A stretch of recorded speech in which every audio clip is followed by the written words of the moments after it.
How can you learn more about stress and how to better management? This is part 4 of me reading the book Stress Can Kill You from the Institute of Nutritional Science.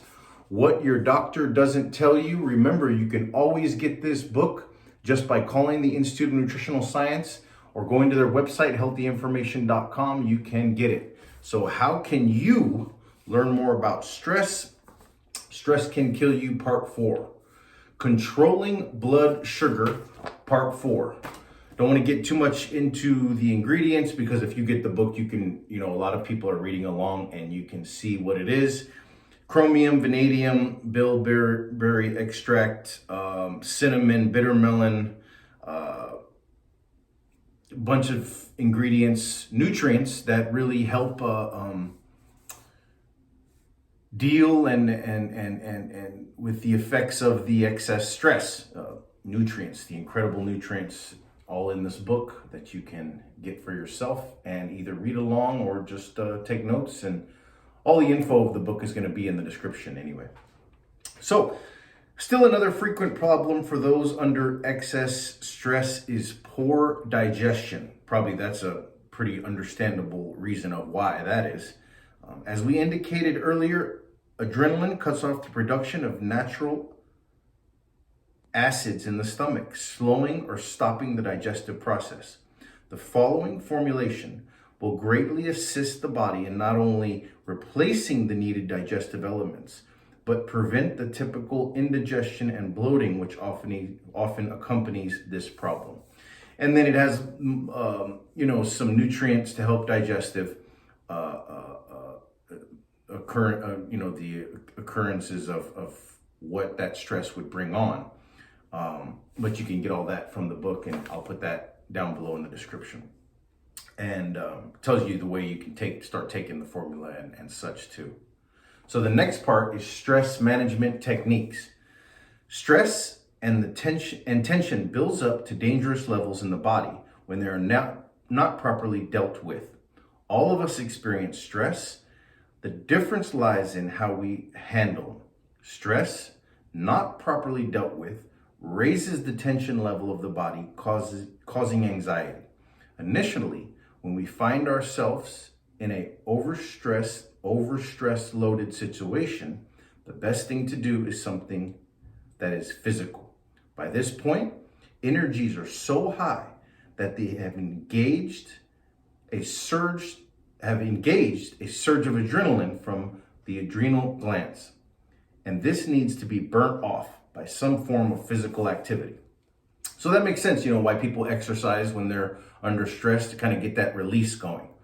When adrenaline is produced, we enter the fight or flight mode, and the body prepares itself for either conflict or retreat, both of which require high amounts of energy. In our modern environments, we often find ourselves under a great deal of stress with no logical outlet. We can neither fight nor run away. This builds up anxieties to an often dangerous level, causing untold cellular damage and premature death.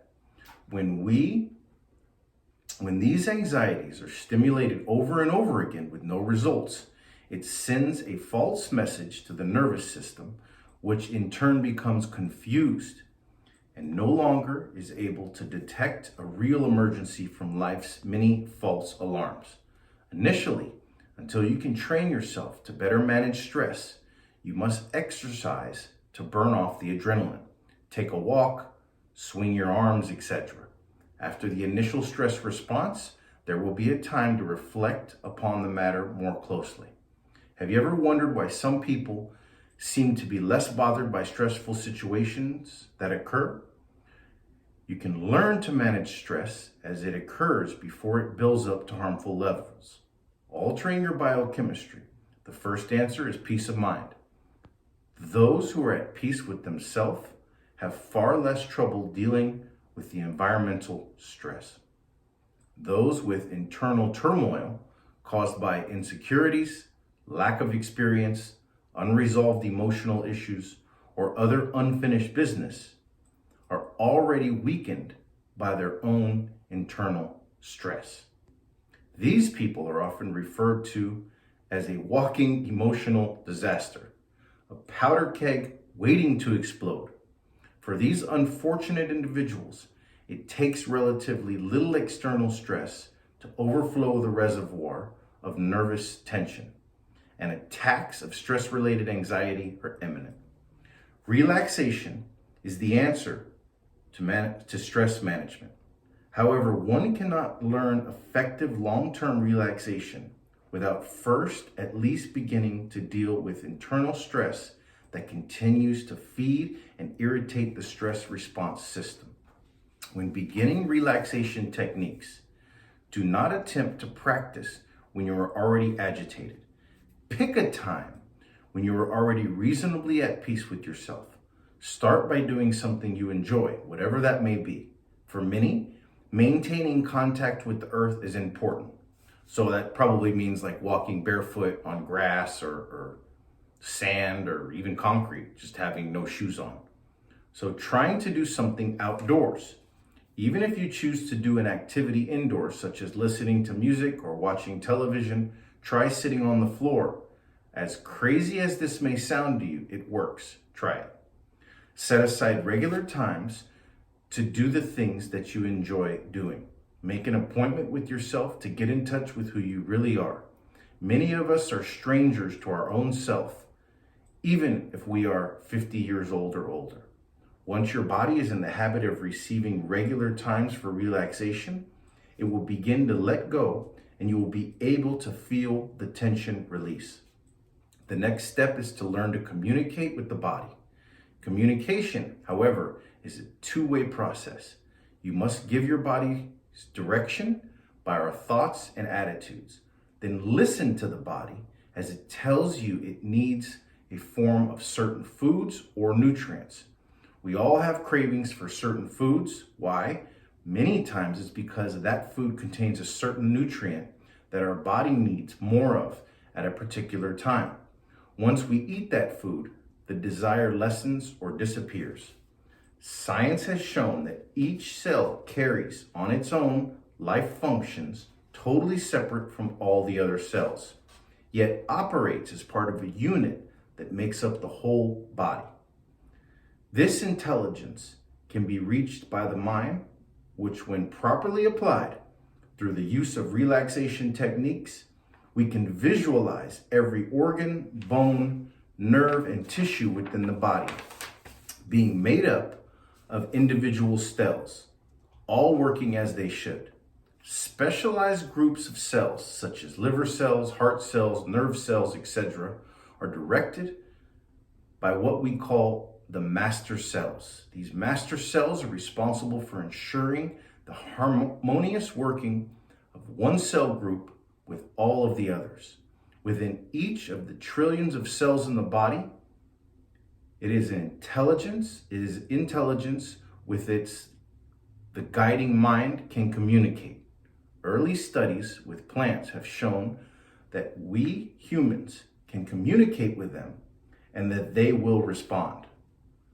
Since they have no mind or brain as we understand it, obviously we are communicating the master cells of the plant structure, and they are responding to our thought impulses, which are nothing more than energies. By visualizing techniques, we can communicate with all other life in a similar manner, whether it be plant, animal, or your own body's cells. This is a very important point in finding peace of mind and achieving a deeper sense of relaxation. As we come to know ourselves, we can communicate with our bodies and hence work together with mind and body towards better management of stress and hence a fuller state of health. Before we proceed with actual techniques for applying the procedure of relaxation, an explanation may be in order. Whenever we try something new, we must begin by having faith in the fact that it will work and that we will be able to do it.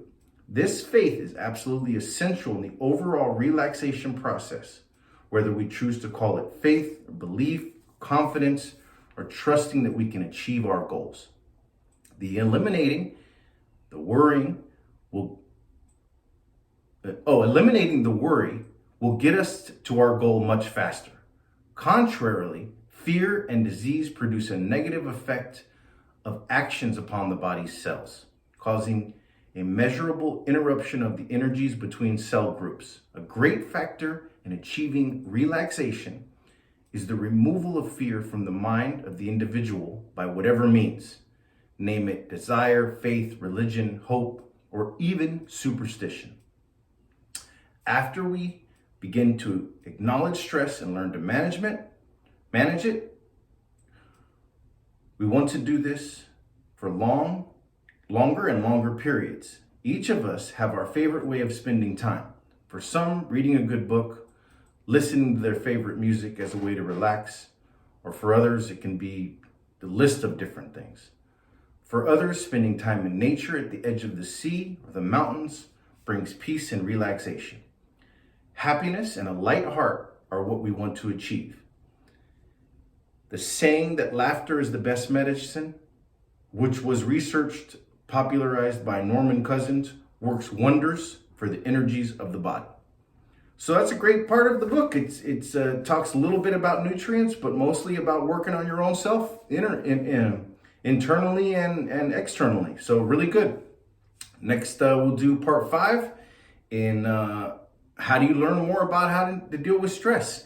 And part 5 is going to start with relaxation exercises.